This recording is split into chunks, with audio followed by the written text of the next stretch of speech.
Well, joining me to talk more about this from California is Michael Onyebuchi Eze. He is an assistant professor of Africana Studies at California State University. Thanks very much for being with us. So I want to ask you, first of all, do you think this agreement can lead to a lasting peace? Given the point that our correspondent made there, the reality on the ground is there is no ceasefire in place right now, and M23 rebels continue to expand their control of territory in the DRC. Thank you for having me. What is happening here is in Washington today is significant, but I'm a bit skeptical. It is not yet a breakthrough. I wouldn't call it a breakthrough yet. I think we're watching the presence of the Democratic Republic of Congo and, of course, Rwanda. They reaffirm a peace that was already done back in June. So it's not completely new, as per se.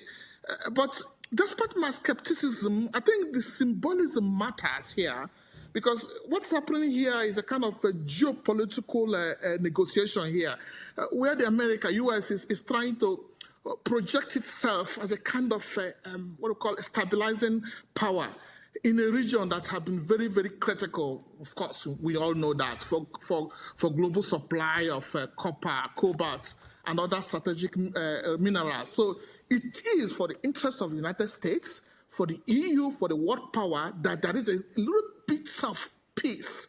So I'm a bit skeptical about whatever is going on here.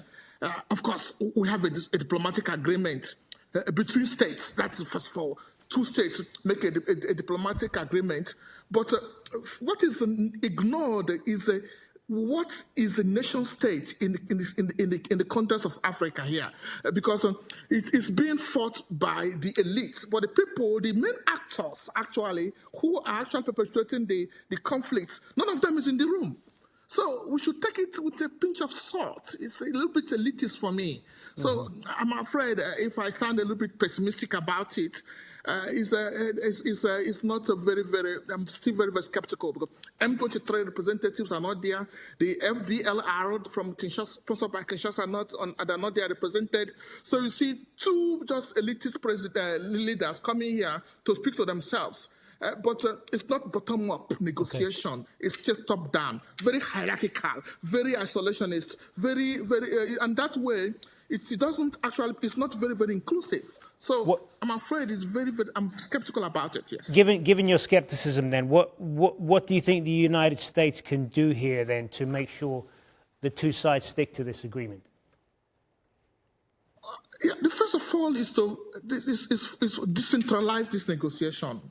Speaking to the two presidents is assumed, first of all, it's assumed that these states are coherent, that they're all going to listen to the president, that when Kagame says something, but some of them have mutated. You see, for example, the M23, in the places, notice that in the places they have power, they have even consolidated their power.